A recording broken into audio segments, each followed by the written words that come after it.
Good morning. Today is Wednesday, September 24th, and let's go over economic data for today so we can dive right into it.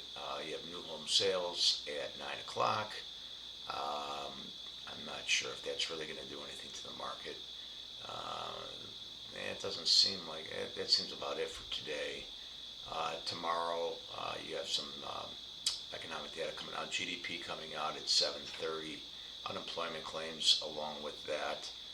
So that should be a pretty active time.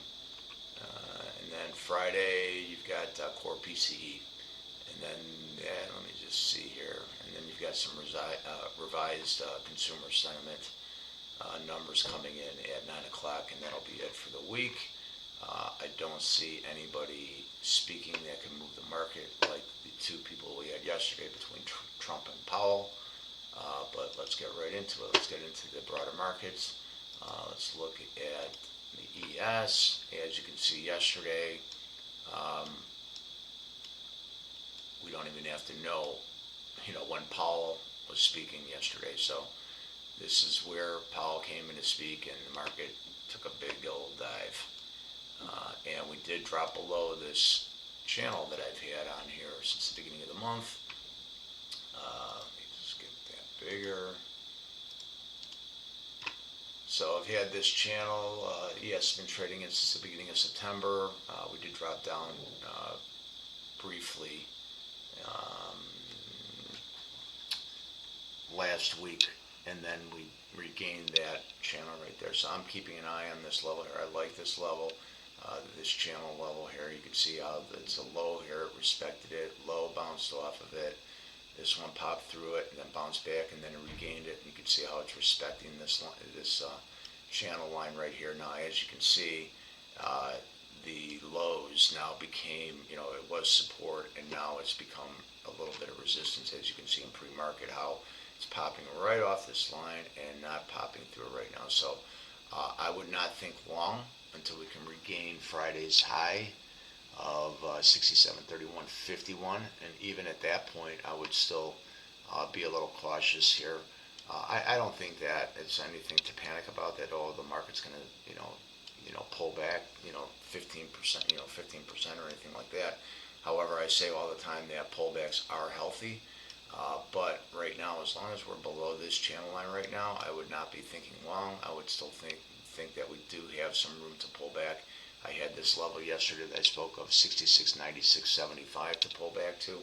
I still like that level to pull back to before we can turn higher. But that's pretty much it on the ES. The NASDAQ, on the other hand, it's still remaining in this channel that I have here. So it's still holding its own, but I still think that there is room for the NASDAQ to pull back to. I do like this level of 24,647 and a quarter to pull back to.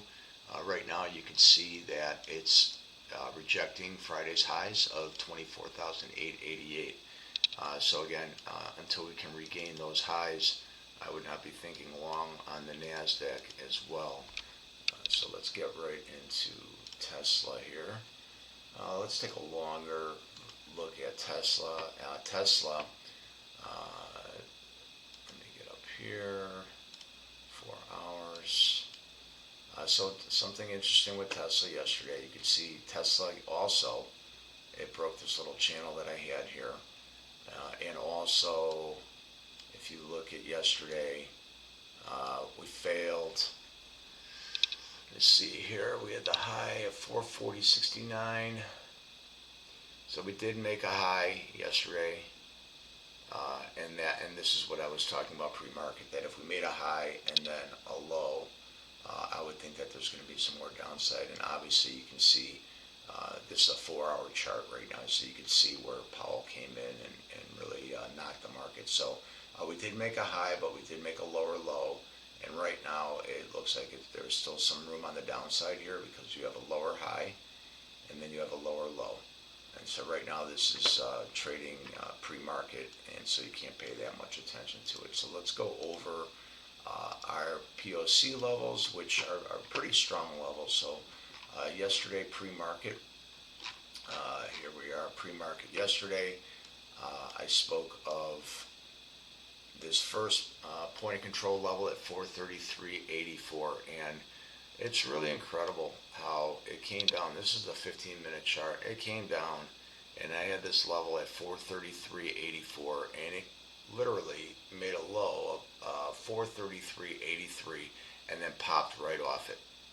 So I mean, if you stayed ground here and you had confidence in these levels and you went long, 433.84, the market, rallied back up, another $6-7. So that's how you can monetize the levels if you just stay the course, have your risk management in place. So now I also had another level of Friday's point of control level at 425.91.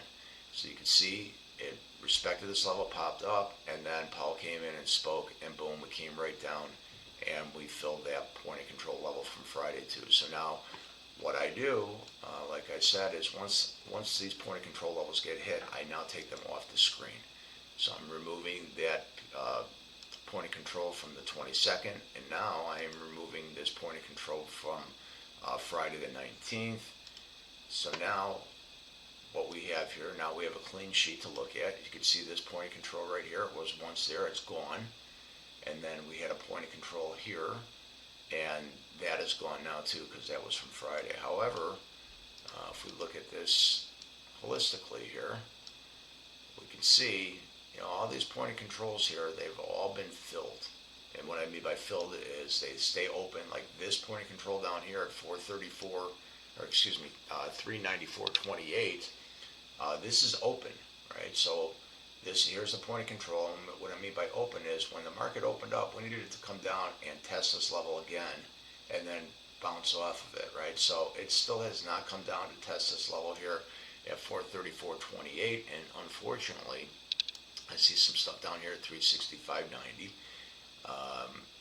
And I think we actually have one down here at 333.97 as we do. But like I always say, it doesn't necessarily mean that these point of controls are going to get hit today, tomorrow, a week from now. It could take some time, just like we had that one point of control at 416 that was sitting there since January, the end of January this year, and it just recently got hit right here on September, I think, 15-ish is when that got hit. So, 8 months later, 7-8 months later, it gets hit. So, do they always get hit? No, but it's a high percentage that it does get hit at some point. But I leave these levels on here until the market starts trending that way, and then I look for those levels for support, or if it's on the high side, I look for that for resistance right now. As far as Tesla for today, I think that we still may have some downside, but it doesn't mean it may not push up. If we do not regain this 432.22 high, I'm not looking to get long. If we do regain this and we get long here, I think that we could recoup everything that we lost yesterday and pop right back into 439.74. And that is my views for today on Tesla. Let's just take a look at yesterday's. Okay, so let's take a look at yesterday's 5-minute opening trade. We had here another beautiful trade yesterday set up. So as you can see, here's the 5-minute opening range, and the range was 434.89 to 440.97 for the high. So pretty much call it $6 range right there. So you can see we broke it initially here at about 840, and you could have taken a short there. I thought it was too early in the day to take that short. I think that it was too extended at that, with not a lot of time into the market at that point. But if you did take it and then you got a low there at 433, I mean, you could have taken a dollar out of it, but it just with my years of experience and seeing how Tesla moves, that first trade is a very whippy trade once it breaks through. I mean, once you get this candle right here that broke through at about 9:15, that's when you can get a little more follow through. So you can see at about 9:15. It broke that it broke the 434.89 level, and then we got as low as 431.40. So that was a $3 move. And like I was telling you yesterday, we can go back and actually look at this move. I had $425 puts on there. So if we go back through yesterday's trading, we can see at 9:15.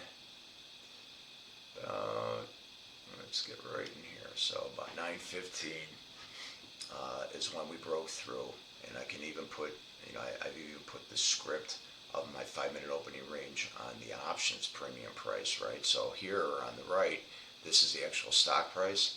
Here I could put the 5-minute opening range script on the actual premium price. So you can see here at 9:15, if you took the trade at 9:15, the price was 531, and if you got in right away, you could have taken it up to $6. Actually, as high as $6.30, but realistically $6. So you would have made 70 cents on a one lot. So like I was saying before, if you bought it right here, 530, a one lot would have cost you $530, and you could have ridden it up to $6 and sold it, and you made $70. And so you pretty much, the system stays the same, and you can just change your lot size. So like for example, if instead of a one lot it was a 5 lot, like I have circled here, that $70, now it turns into $350. And then if you had a 10 lot on there, now it's $700. So you can see how it really increases, and really not a lot of risk here either. So you know where your stops are. Typically, if you really want to put on if you're really trying to go for a longer trade, you don't want to put on a big lot size. If you're just trying to get in and out of the market like a gorilla, you put on a big lot size, you take your quick scalp, and then boom, you're done for the day. And that is pretty much it for yesterday's move. And let's just take a look and see what else we have here. That is pretty much it. But anyways, I will go over more of the 5-minute opening range trade as the videos come out. Please like the video, subscribe to the channel, and again, if there's anything you want me to cover that is not clear, please leave a comment below. Everybody have a great day, and I will be back either later on today for a post-market review, or I will see you tomorrow morning. Thank you.